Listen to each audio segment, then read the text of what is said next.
Amb el renaixement del nacionalisme basc, la cultura èuscara ha conegut un desenvolupament impensable fa pocs anys. L'èuscar és una llengua prellatina, totalment diferenciada de les llengües que l'envolten. Sobre una població d'uns 2,5 milions d'habitants, aproximadament 600.000 són bascoparlants.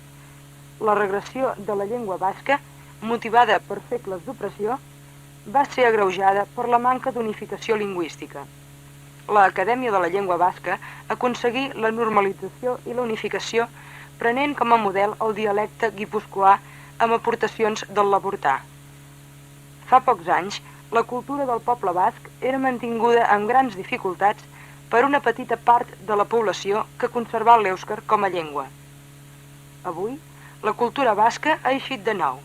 La Revista Internacional d'Estudis Bascos, juntament amb l'Acadèmia de la Llengua Basca, han creat la bascologia.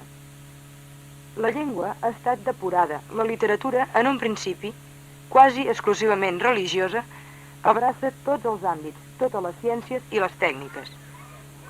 Un dels èxits del moviment cultural a Euskadi són les escoles basques, les Ikastolak, nascudes de l'escalfor popular i de les fundacions i entitats de crèdit privat, però mancades de suport oficial.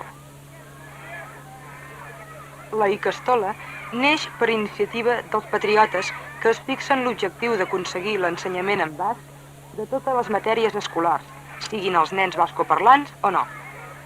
Avui, el nombre d'Ikastolak sobrepassa el centenar i són presents a totes les regions d'Euskadi.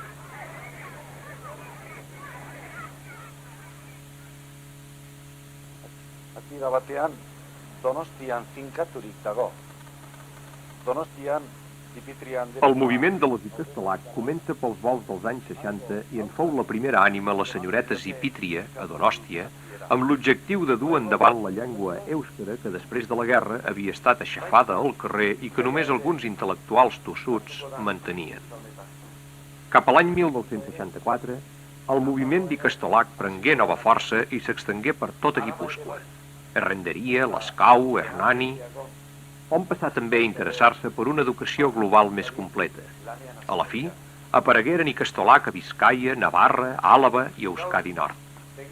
En el curs 78-79, la situació a les Ikastolak és la següent. A Guipúscoa, 37.000 infants, 7.500 a Biscaia, 3.000 a Navarra, 1.500 a Àlaba i 1.000 a Euskadi Nord. En total, a Euskadi, uns 50.000 infants van a Ikastolak, la qual cosa ens fa veure que en una dotzena d'anys la volada que han pres les Ikastolak és enorme. Evidentment, hi ha problemes econòmics i de boicot per part de les autoritats que, a contracor, s'han vist obligats a deixar-los fer camí. Malgrat tot, la seva empenta serà cada cop més gran. De solucionar els problemes comuns, s'ha creat una federació controlada, com totes i cada una de les Ikastolak, per als pares dels infants.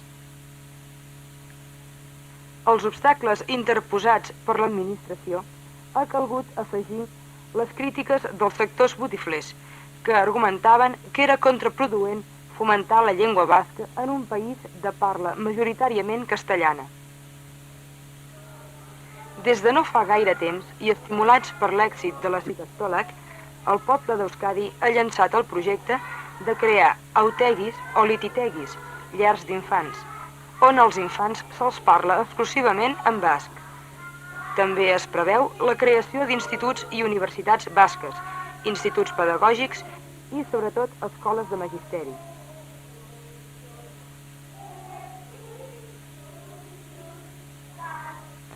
Orain, Euskal Herri hortako zati txiki bat, Lasarte herria. Ara caldria explicar el cas concret de Lasarte. L'any 1965, un grup de 7 o 8 joves i pares van reunir-se davant l'evidència que a aquest poble l'èuscar perdia força a causa de la llau de gent forània. L'única solució que van trobar fou de crear una Ikastola. Van saber que es venia a la casa Andrea Joaquina Enea i van decidir de comprar-la per instal·lar-hi la Ikastola. El preu era de gairebé 2 milions i les condicions 1 milió d'entrada i la resta en un any. La Caixa Municipal d'Estalvi els deixà el primer milió, amb la qual cosa van poder ocupar la casa i començar la feina. L'angoixa era, però, pagar la resta. Demanaren l'ajuda del poble, però el poble, majoritàriament hispanoparlant, se'n desinteressà. Novament fou la Caixa qui els ajudà.